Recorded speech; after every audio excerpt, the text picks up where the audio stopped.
Welcome to the podcast of KES Shri Jayantilal Patel Law College.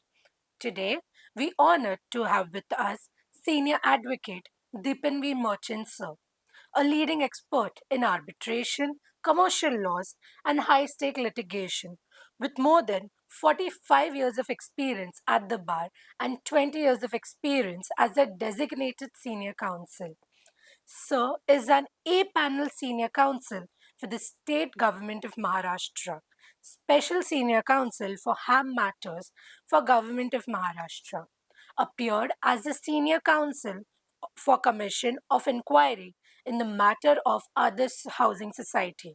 He is also a A-panel senior counsel for various municipal corporations like the BMC, TMC, and PCMC, etc.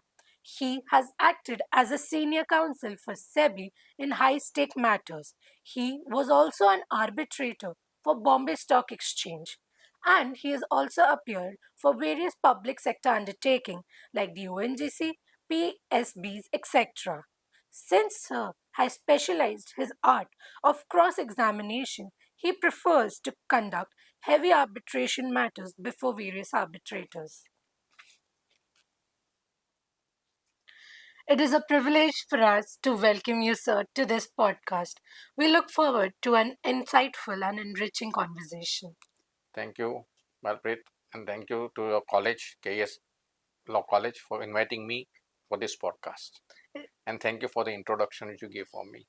It's our pleasure, sir. Sir, to begin with, could you please share your journey in the legal profession and what drew you first towards litigation as a career? See, my family is a lawyer's family. My mother was a third lady solicitor in this country. My father was a solicitor, and my wife and my children also lawyers. But when I was young, when I was studying in college, my father gave me two books to read. One was Reflection, Recollection by Mr. Settleworth, and one was Mr. M.C. Chagla's Roses in December, which inspired me that I should take a career as a counsel. And that's why my father insisted, and I also agreed with him, of doing BA with English literature to have command over language to become a designated senior later on. So that was my dream to later on become a designated. So I wanted to work on that line.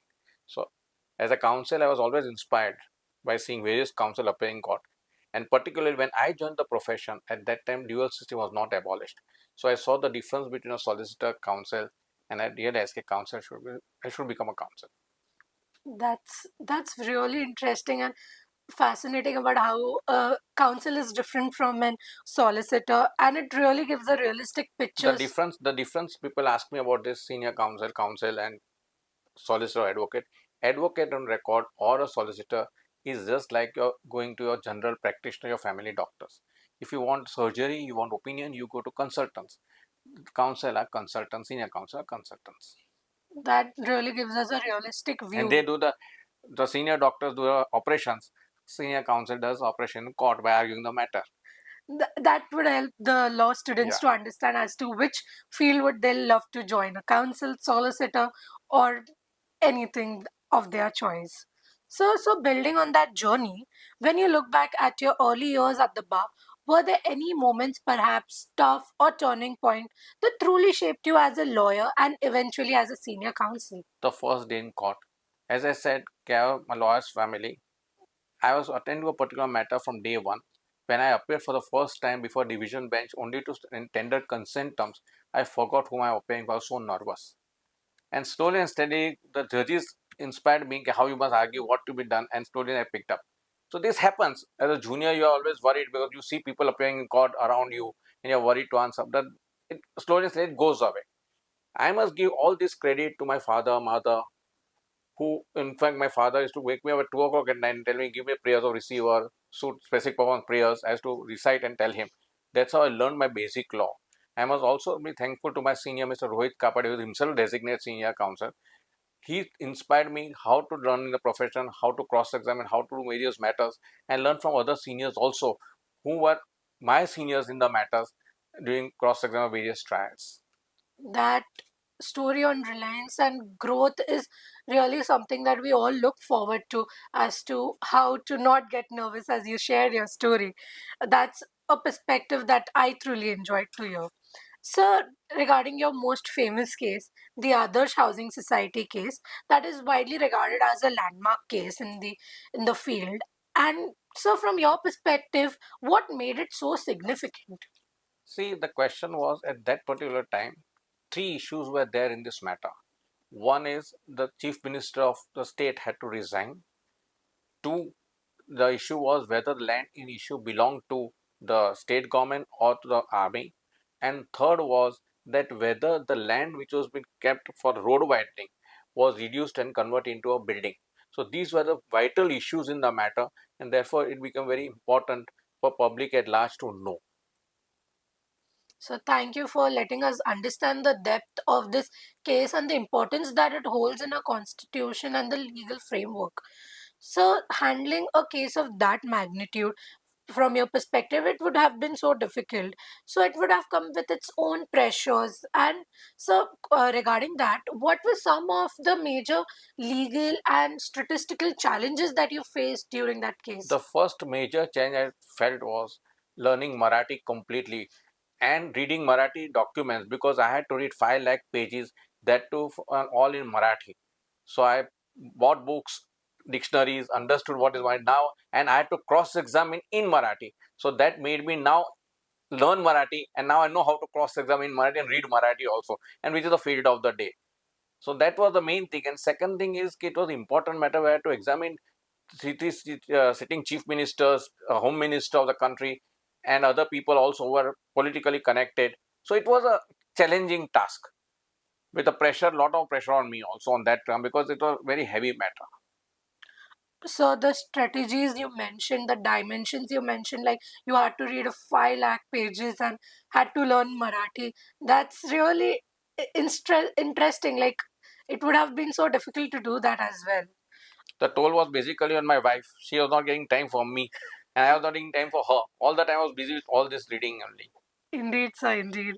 So this naturally brings us to a broader discussion, like about advocacy and responsibility. In your experience, how vital is judicial independence, especially in cases involving state or powerful institutions? See, we are a democracy. In democracy, all the three, legislature, executive, and judiciary, should be independent completely.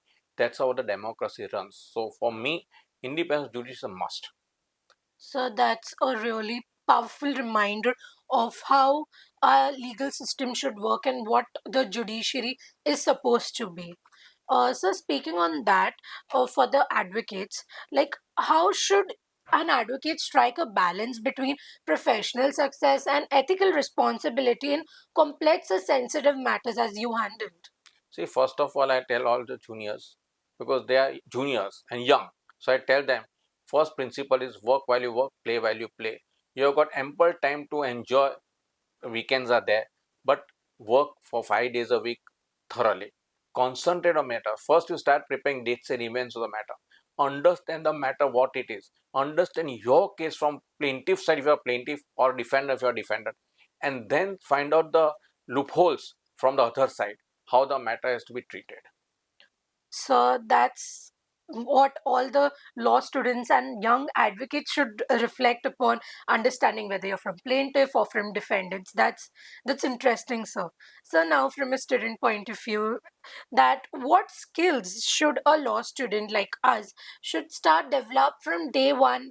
Of course, from other than surviving on chais and late night deadlines. See, first of all students should remember once they join the profession that this profession, clients will come and go. The judges, the lawyers who are there in the are going to be all throughout the career of yours.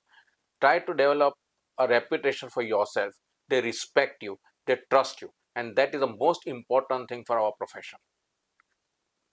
So the, that the judges should trust you, and you should never hide anything or suppress anything from the court. You must be truthful to the court. So that's a practical advice, and something that young advocates should inculcate in us is that discipline and preparation. So, sir, someone who like you actually appears in heavy arbitration matters, what are some of the common mistakes you see in young and budding advocates that they make in court? And what is your one advice that please don't do this advice and what it would be? What to talk, when to talk, how much to talk is the most important thing as a lawyer. Unless you master that, you'll never succeed in life.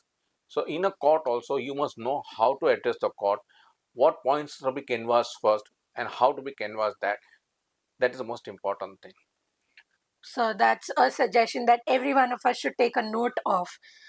So regarding like all the viewers are students and young advocates, so what are some of the suggestions that you would like to give advocates who appear in trial on a regular basis in respect of leading of evidences? See, evidence is a totally different ball game.